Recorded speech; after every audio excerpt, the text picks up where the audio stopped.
Item ಯಾವುದೇ ಇರಲಿ try ಮಾಡಿ ಆಚಿ ಚಿಕನ್ ಮಸಾಲಾ.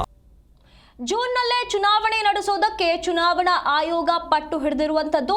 ಜನಗಣತಿ ಹಿನ್ನೆಲೆ ಸೆಪ್ಟೆಂಬರ್ ವರೆಗೂ ಕಾಲಾವಕಾಶವನ್ನ ಸರ್ಕಾರ ಕೇಳಿತ್ತು.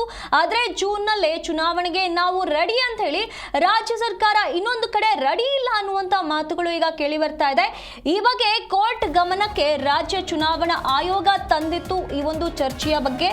ಹಾಗಾಗಿ ಇಂದು ಜಿಬಿಎ ಚುನಾವಣೆಯ ಬಗ್ಗೆ ಮಹತ್ವದ ಸಭೆಯನ್ನ ಚುನಾವಣಾ ಆಯೋಗ ಕರೆದಿದೆ. ವಿಧಾನಸೌಧದ 3ನೇ ಮಹಡಿ ಕೊಠಡಿ ಸಂಖ್ಯೆ 334ರಲ್ಲಿ ಸಭೆಗೆ ಸ್ಥಳವನ್ನ ನಿಗದಿ ಮಾಡಲಾಗಿದೆ. ಸಿಎಂ, ಡಿಸಿಎಂ, ಜಿಬಿಎ ಅಧಿಕಾರಿಗಳು, ಸದಸ್ಯರು ಸಭೆಯಲ್ಲಿ ಭಾಗಿಯಾಗುವ ಸಾಧ್ಯತೆ ಇದೆ. ಜೂನ್ನಲ್ಲೇ ಚುನಾವಣೆಯನ್ನ ನಡೆಸಬೇಕು ಅಂತ ಹೇಳಿ ಈಗ ಪಟ್ಟು ಹಿಡಿಯಲಾಗಿರುವಂತದ್ದು. ರಾಜ್ಯ ಚುನಾವಣಾ ಆಯೋಗ ಈ ಒಂದು ಪಟ್ಟನ್ನ ಹಿಡಿದಿದೆ. ಜನಗಣತಿ ಹಿನ್ನೆಲೆ ಸೆಪ್ಟೆಂಬರ್ ವರೆಗೂ ಕಾಲಾವಕಾಶವನ್ನ ಕೊಡಿ ಅಂತೇಳಿ ರಾಜ್ಯ ಸರ್ಕಾರ ಮನವಿ ಮಾಡಿತ್ತು. ಆದ್ರೆ ಚುನಾವಣೆ ನಡೆಸಲೇಬೇಕು, ಜೂನ್ನಲ್ಲೇ ನಡೆಸಬೇಕು ಅಂತ ಹೇಳಿ ಚುನಾವಣಾ ಆಯೋಗ ಹೇಳ್ತಾ ಇದೆ. ನಾವಿದಕ್ಕೆ ರೆಡಿ ಅಂತ ಹೇಳಲಾಗ್ತಾ ಇದೆ. ಇನ್ನೊಂದು ಕಡೆ ರಾಜ್ಯ ಸರ್ಕಾರ ನಾವು ಇದಕ್ಕೆ ರೆಡಿ ಇಲ್ಲ ಅನ್ನುವಂತ ಮಾತುಗಳನ್ನ ಹೇಳಿರುವಂತದ್ದು. ಹಾಗಾಗಿ ಇದನ್ನ ಕೋರ್ಟ್ ಗಮನಕ್ಕೆ ರಾಜ್ಯ ಚುನಾವಣಾ ಆಯೋಗ ತಂದಿತ್ತು. ಆ ಒಂದು ಸಂಬಂಧ ಇಂದು ಸಭೆ ನಡೆಯುತ್ತೆ. ಜಿಬಿಎ ವ್ಯಾಪ್ತಿಯ 5 ನಗರ ಪಾಲಿಕೆ ಚುನಾವಣೆಯ ಬಗ್ಗೆ ಮಹತ್ವದ ಸಭೆಯನ್ನ ಈಗ ಚುನಾವಣಾ ಆಯೋಗ ಕರೆದಿರುವಂತದ್ದು. ರಾಜ್ಯ ಚುನಾವಣಾ ಆಯೋಗದಿಂದ ವಿಧಾನಸೌಧದಲ್ಲಿ ಈ ಒಂದು ಹೈ ವೋಲ್ಟೇಜ್ ಮೀಟಿಂಗ್ ನಡೆಯುತ್ತೆ. ಗ್ರೇಟರ್ ಬೆಂಗಳೂರು ಪ್ರಾಧಿಕಾರದ 5 ನಗರ ಪಾಲಿಕೆಗಳ ಚುನಾವಣಾ ದಿನಾಂಕವನ್ನ ಘೋಷಣೆಗೆ ಈಗಾಗಲೇ ವೇದಿಕೆ ಸಜ್ಜಾಗಿದೆ. ಹಾಗಾಗಿ ವಿಧಾನಸೌಧದಲ್ಲಿ ಇಂದು ಬೆಳಗ್ಗೆ 11 ಗಂಟೆಗೆ ಮಹತ್ವದ ಹೈ ವೋಲ್ಟೇಜ್ ಸಭೆ ನಡೆಯುತ್ತೆ. ಎರಡೆರಡು ಬಾರಿ ಈ ಒಂದು ಚುನಾವಣೆ ಮುಂದೂಡಿಕೆ ಆಗಿರುವ ವಿಚಾರವಾಗಿ ಸಭೆ ನಡೆಯುತ್ತೆ. ಈ ಬಗ್ಗೆ ಹೆಚ್ಚಿನ ಮಾಹಿತಿಯನ್ನ ನಮ್ಮ ಪ್ರತಿನಿಧಿ ಭವ್ಯ ಸುನಿಲ್ ನೀಡ್ತಾ ಹೋಗ್ತಾರೆ. ಭವ್ಯ, ಈಗ ಒಂದು ಕಡೆ ಚುನಾವಣಾ ಆಯೋಗ ನಾವು ಚುನಾವಣೆ ನಡೆಸೋದಕ್ಕೆ ರೆಡಿ ಅಂತ ಹೇಳ್ತಾ ಇದ್ರೆ, ಇನ್ನೊಂದು ಕಡೆ ರಾಜ್ಯ ಸರ್ಕಾರ ಇದಕ್ಕೆ ರೆಡಿ ಇಲ್ಲ ಅಂತ ಹೇಳ್ತಾ ಇರೋದು. ಹಾಗಾಗಿ ಇಂದು ಸಭೆಯನ್ನ ನಡೆಸಲಾಗ್ತಾ ಇದೆ. ಈ ಸಭೆಯಲ್ಲಿ ಏನೆಲ್ಲ ವಿಷಯ ಚರ್ಚೆ ಆಗಬಹುದು? ಎಷ್ಟೊಂದಿದೆ ಅಂದ್ರೆ ಸುಪ್ರೀಂ ಕೋರ್ಟ್ ನ ಈಗಾಗಲೇ ಆದೇಶದಂತೆ ಜಿಬಿಎ ಚುನಾವಣೆಯನ್ನ ನಡೆಸಬೇಕು. ಸೊ ಜೂನ್ ನಲ್ಲೇ ಚುನಾವಣೆ ನಡೆಸಲು ರಾಜ್ಯ ಚುನಾವಣಾ ಆಯೋಗ ಪಟ್ಟು ಹಿಡಿದಿರುವಂತದ್ದು. ಜನಗಣತಿ ಹಿನ್ನೆಲೆ ಸೆಪ್ಟೆಂಬರ್ ವರೆಗೂ ಕಾಲಾವಕಾಶವನ್ನ ರಾಜ್ಯ ಸರ್ಕಾರ ಕೇಳಿದೆ.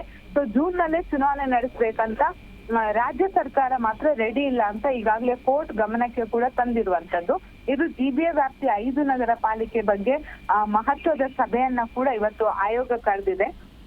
ಸೊ ಇಂದು ಬೆಳಗ್ಗೆ 11 ಗಂಟೆಗೆ ವಿಧಾನಸೌಧದ 3ನೇ ಮಹಡಿ ಕೊಠಡಿ ಸಂಖ್ಯೆ 334ರಲ್ಲಿ ಈ ಸಭೆ ನಡೆಯುತ್ತೆ.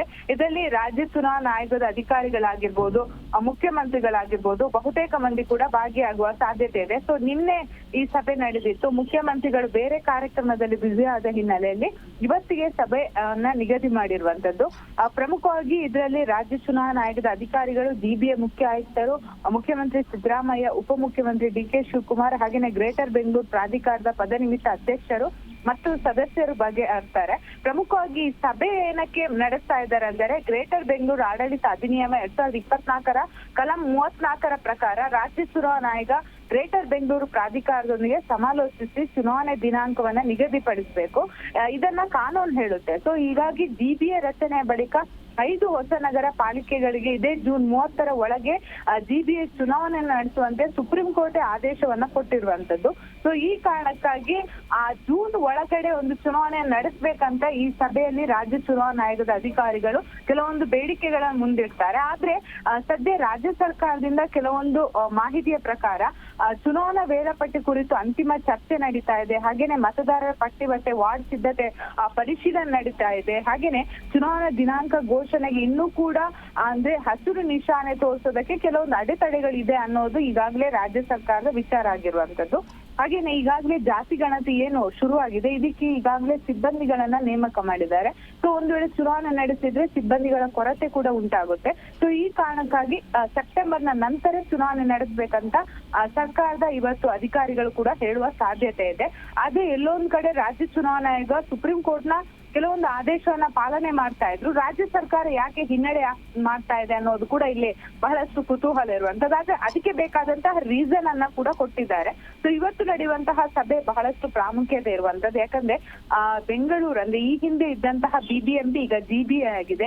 ಬಹಳಷ್ಟು 5 ವರ್ಷಗಳಿಂದ ಕೂಡ ಚುನಾವಣೆ ನಡೆಸದೆ ಬರೀ ಕಾರ್ಪೊರೇಟರ್ ಗಳಿಲ್ಲದೆ ಆ ವಾರ್ಡ್ಗಳಲ್ಲಿ ಬಹಳಷ್ಟು ಸಮಸ್ಯೆಗಳು ಕೂಡ ಇರುವಂತದ್ದು. ಪ್ರಮುಖವಾಗಿ ಕಸದ ಸಮಸ್ಯೆ ಆಗಿರ್ಬೋದು, ನೀರಿನ ಸಮಸ್ಯೆ ಆಗಿರ್ಬೋದು, ರಸ್ತೆ ಸಮಸ್ಯೆ ಆಗಿರ್ಬೋದು. ಆಯಾ ವಾರ್ಡ್ಗಳ ಸಮಸ್ಯೆಗಳನ್ನ ಆಲಿಸೋದಕ್ಕೆ ಕಾರ್ಪೊರೇಟರ್ಗಳೇ ಇಲ್ಲದಾಗಿದೆ.